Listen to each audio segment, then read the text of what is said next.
Hey there, Grumpy Old Fart here.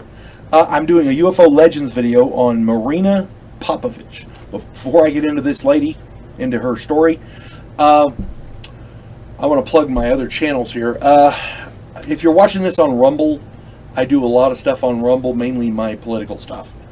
If you're watching this on Grumpy Old Fart, my YouTube channel, Grumpy Old Fart, if all you like is the UFO and the unexplained and the paranormal stuff, check out Grumpy Old Ufologist. That's my other channel.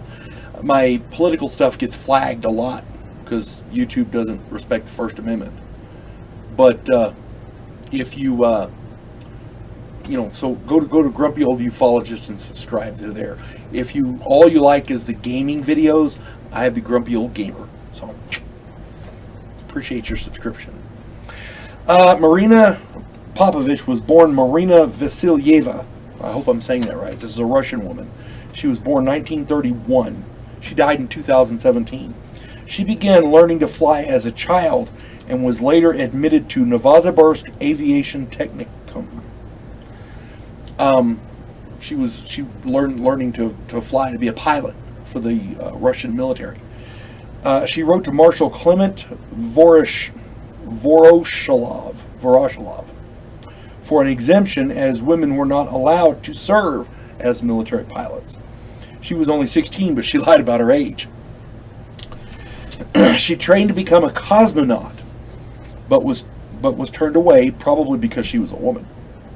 Her husband, Pavel Popovich, became the 8th person in space on Vostok 4 in 1962.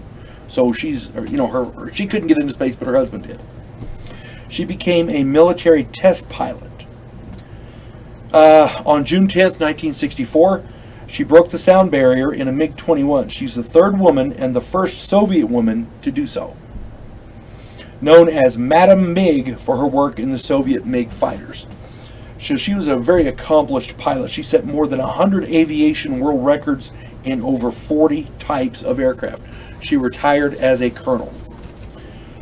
She wrote a book titled UFO Glasnost. In that book and in lectures, she spoke of her experience with UFOs. Now here's the thing. While she was working as a test pilot, she had an encounter with UFO that she spoke about openly. She filmed a nighttime encounter during a MiG-21 target practice mission, wherein a massively large UFO came straight at her aircraft, and it looked like they were going to collide.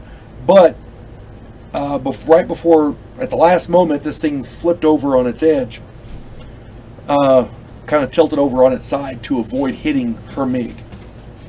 But she got it all on film.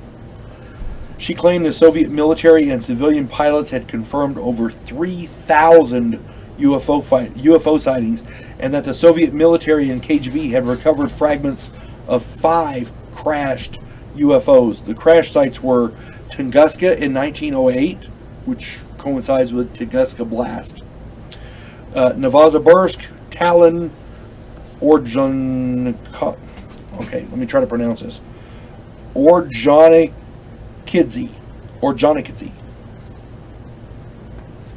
and Dalnogorsk in 1986.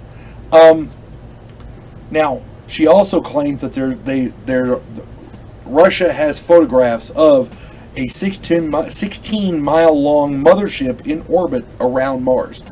Now, here's the kicker. I did this. I'm listing her as a UFO legend because at the time, in the late 60s, early 70s, and in the old Soviet Union, in America, if a pilot brings up UFOs, they put him behind a desk and they question his sanity. In the old Soviet Union, Lord knows what would have happened to her. She could have just disappeared.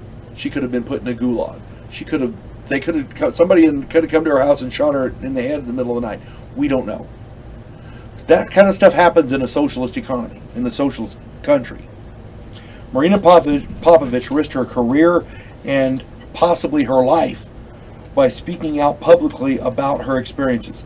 She had to wait until 2003 in order to publish her book on the subject. She makes many other claims in her book that some researchers find hard to believe, but then why would she risk her career and her life propagating stories unless they were true? That's my question.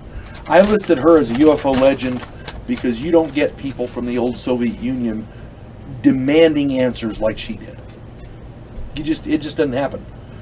I mean, Lord knows what would have happened to her. And she was aware of this when she did it. So, in my opinion, Marina Popovich was a UFO legend, and she deserves to be in that category. You folks have a good day. God bless one and all.